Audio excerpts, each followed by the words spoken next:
I guarantee everything in this documentary is real. You know why he's so desperate to shut this film down? Because he knows we found things. Footage, phone calls, conversations he recorded himself, contracts, NDAs, real receipts. But Diddy ain't the only problem. He's just a symbol. This industry is full of people like him smiling in the spotlight while pulling strings and hurting people behind the scenes. I don't make things up.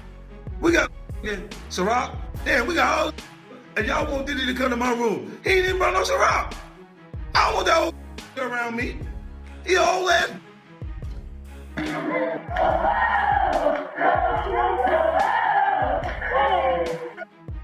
African champ. Ain't no more team. What is Puffy doing?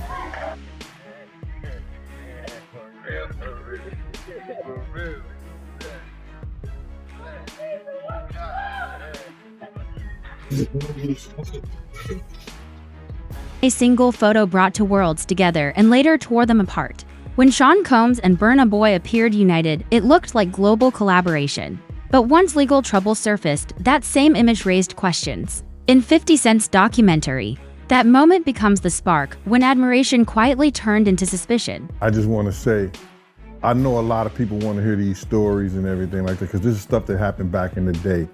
And then maybe that if they knew there was going to ever be a YouTube, or they knew there was going to ever be social media, a lot of the stuff probably wouldn't have got played out like it did. But things happen, and these are just stories from the past. I would like to use that as, what you call that, just to clear the facts up what's going on. But it all started, we was in Atlanta. And this story starts when I'm with Puff, and he's in exotic bookstores and he's doing shopping, right? He's shopping, getting his stuff and everything like that. So, you know, this is the first time I was ever in an exotic bookstore with Puff. So, you know, I'm giving him his space. He's taking things off the shelves and stuff like that, because they gave him a brown paper bag. When they gave him a brown paper bag, he was just putting stuff in there. So I said, damn, you know, he got to go put it on the counter and, you know, show everybody what he's getting. So as he's going, I'm just looking at the places where he's picking stuff from. So there's one part he picked up some things from up here on my left side. And then he picked like quite a few of them down. I'm like, okay. He put them in the bag. So when I went by there and I looked up there and it said butt plugs. And I was like, hey, yo, I was messing with him. Because people don't understand, you know, we was like friends. He was a part of the same gang. So I'm still gonna tease him. I'm still gonna mess with him and everything like that. I could do that. It wasn't just no security thing. So I say, yo, what are you getting this for? And it said butt plugs. And he was like, yo, can I do my shopping by myself? I said, yeah, you can do it by yourself, brother. And he started walking and everything like that. When he got to, I just waited at the counter. When he got to the counter, he didn't even have to show the guy nothing. He just gave the guy a wad of money. I mean, like, he gave the guy a stack something like this. And Puff wasn't the dude that carried no 20s and no 50s and nothing like that. And I mean, like, he just said, boom. And when we walked out the store. Collaboration on Twice as Tall brought awards and global respect. But success often comes with unseen pressure. What looked like mutual respect also carried power, expectations, and control, forces that rarely stay invisible for long. So we had to leave Atlanta and go to North Carolina for a show. You understand? And it was him, this rapper, Sarah, and this other girl. We all got on a G5 jet, and we flew to G4 jet, and we flew to North Carolina. So later on that, I think that afternoon, same day, this rapper and him, they all in the room together. You know, it's Sarah, the girl, Puff, and this dude, this rapper. So I'm here at the door and stuff like that, like, yeah, so then next thing you know, somebody rang the doorbell. We had the presidential suite where we was at. So I opened the door and The dude said, yo, I'm here for my cousin. I said, who your cousin? And he said, Ja Rule. I said, well, he busy right now.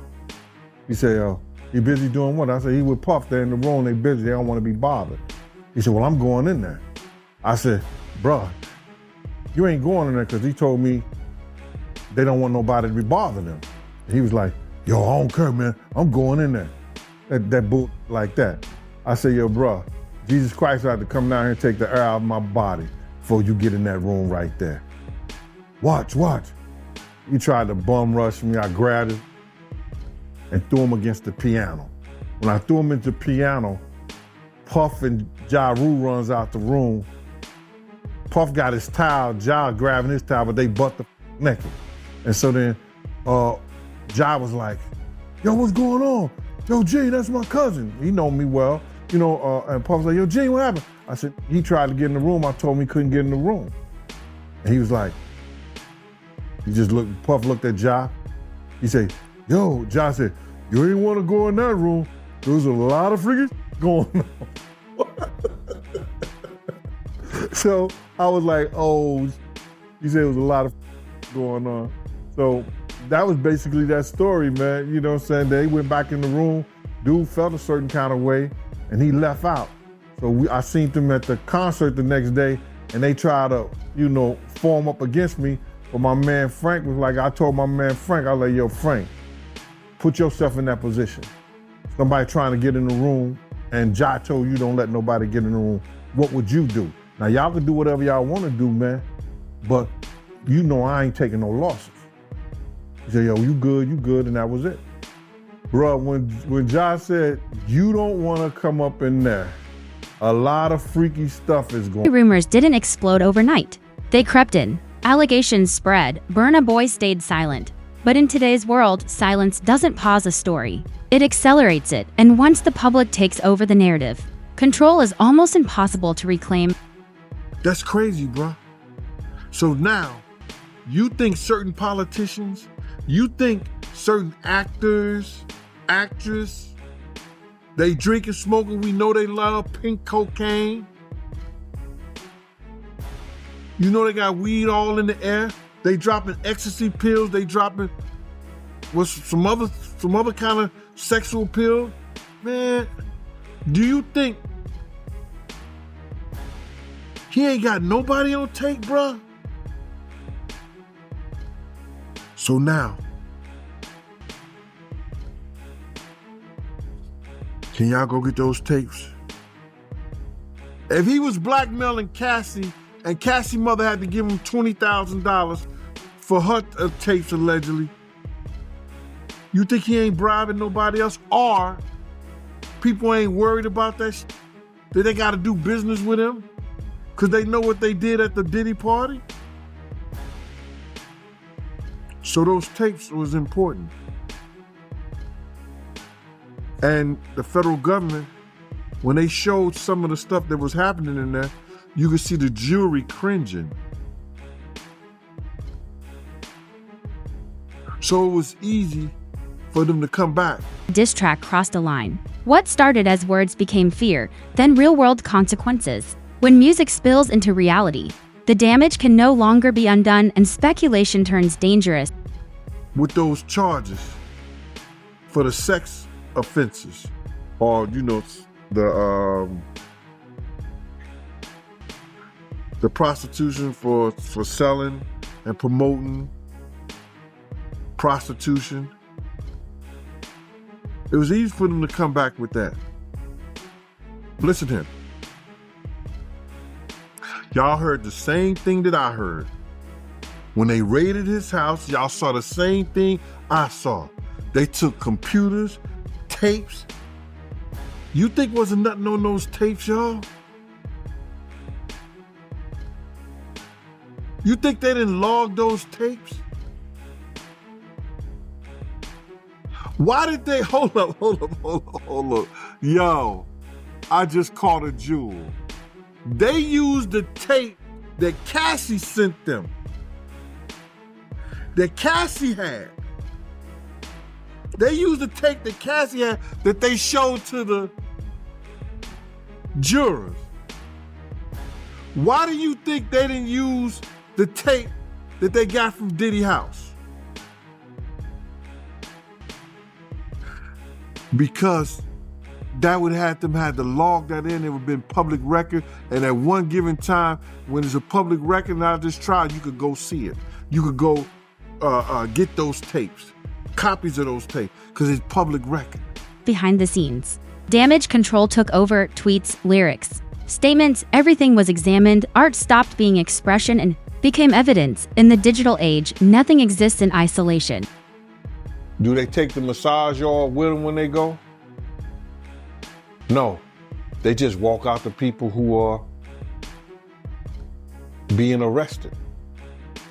If you ever seen a person getting arrested and the people being arrested in those brothel houses, do they take out the stuff in the brothel houses? No, they don't. They take the individuals who are being arrested out the brothel houses. For them to take 1,000 bottles of baby oil, it's like that they did not leave one. They left people there, but they ain't leave not one bottle. Nobody needed no baby oil. So my whole thing about it is that there was something in that other than baby oil. That's why they took all the bottles. And 9 times out of 10, if I would give it a wild guess, it was, and like some of the people told me, it was probably that GHB. What's that? I think it's gamma hydrox.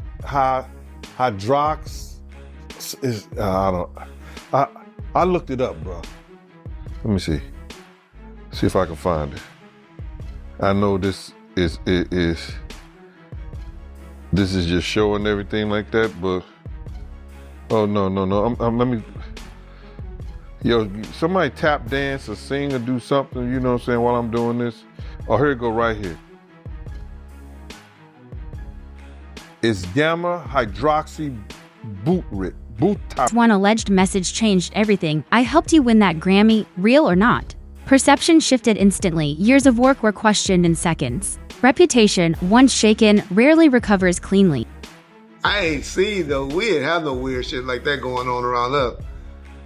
I wouldn't have known about no pills or no special oil in the baby oil and stuff like that, you know? People been talking about that lately. See how people lately been talking about in the interview, how there was some, I think it was some horse, what they call it, the stuff that they put horse and make them, some type of heart tranquilizer that's put in no baby oil bottles. Y'all think it was just baby oil, y'all? Are y'all that stupid? Do y'all know it was more shit in those bottles of oils? That was just a cover up. Y'all don't realize that there was other stuff in those bottles that make people either go to sleep or get freaky or get horny or something in those bottles that's getting tested. It's not illegal to have baby oil in your house. Why the hell would the police take baby oil? What's illegal about some baby oil? Are y'all that stupid? The shit that's mixed in that baby oil or in those baby oil bottles. That's how concerned, y'all. Come on, y'all. And these bodyguards keep talking about it.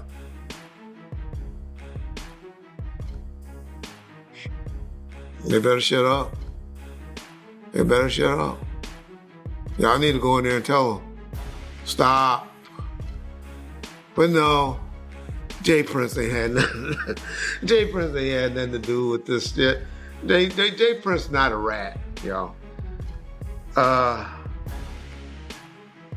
don't know. We talk about executive. Somebody asked me in the comment section, what black executive it appears that don't do anything weird. The only person I could think of was Babyface. Maybe L.A. Reid. You haven't heard too much about him. Babyface.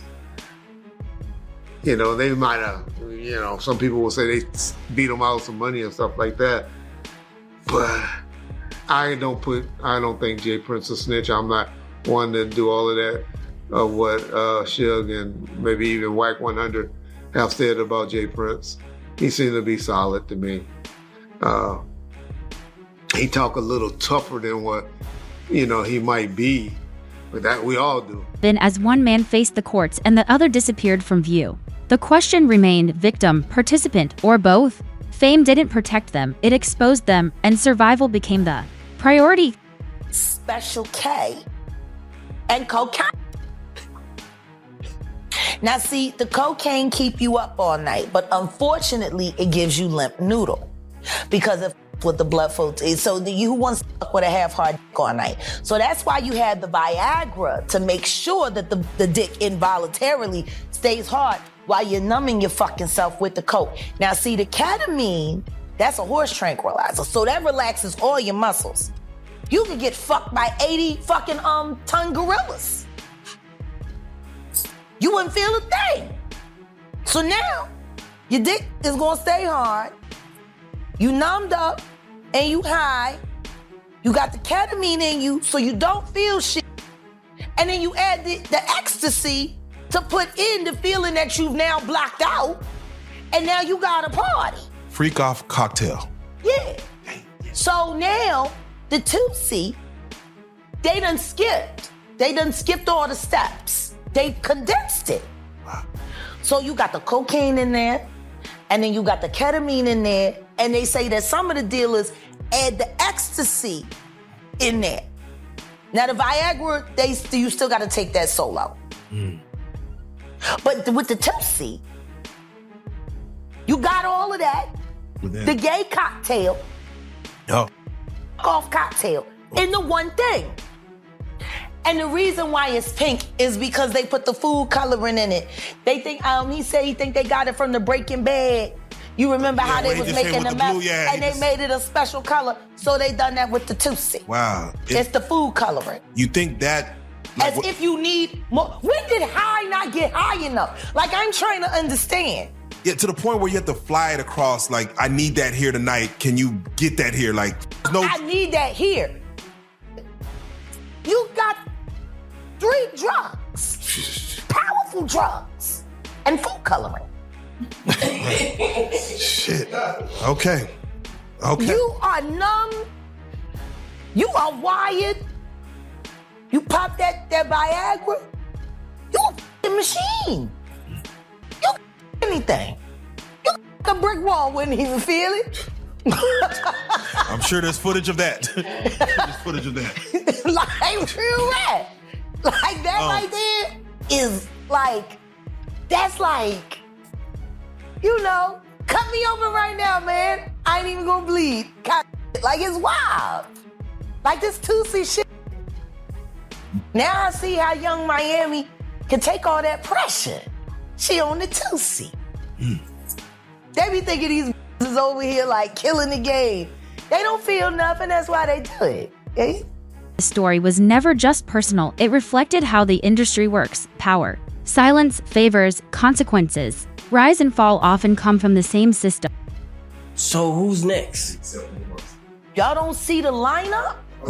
Yeah, we see the lineup. I'm just waiting to see who's next. Jay-Z is setting Diddy up. Why is everyone having such a hard time? He ain't doing shit different.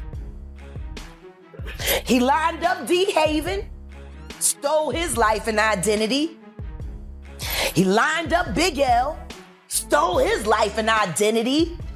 He lined up Dame Dash, stole his life, identity, and took his love. Lined up R. Kelly. He wants to be the one. Yeah, shout out D-Haven. He actually hit us up, wanted to tell this story. You need to talk to D-Haven. Yeah, we need to talk to him. I told you that last year when I put you on the phone with him. You did. And then got ran into, and then I got thrown in a hospital by my insane husband who's working for you to make his mama proud. So wait, Jag, I'm just curious because with Diddy, You mean? with Diddy settling within 24 hours, which has never been heard of, 30 million, or the lawsuit was 30, undisclosed amount. But He within, knew for 30 days that shit was fitting to happen. within He 24 could have hours. paid that 30 million before. Yeah, why? Let that hit the fan. Did he? Because he's Diddy. He called a bluff? Yeah! He should have enough money to He check. put the boots to that girl. She's supposed to be a good bitch. No matter who she with. All the time he putting a groom in her. Of course he thought it was still gonna work. He thinks he's God. Right. He ain't doing shit. I raped the f out of that bitch, put the boots to her last time I seen her. Her and her trainer, boyfriend, husband. I don't get no. So you hear about stories of Diddy like shooting people, Yeah. blowing up cars. Yeah. Is he this gangster that behind the scenes is that him? Or is that people Shout running? out to Wendy Williams. By the end, the documentary stops chasing answers and asks something deeper. What does fame really cost? This isn't just about two artists. It's about an industry where truth hides behind success and rarely comes without a price.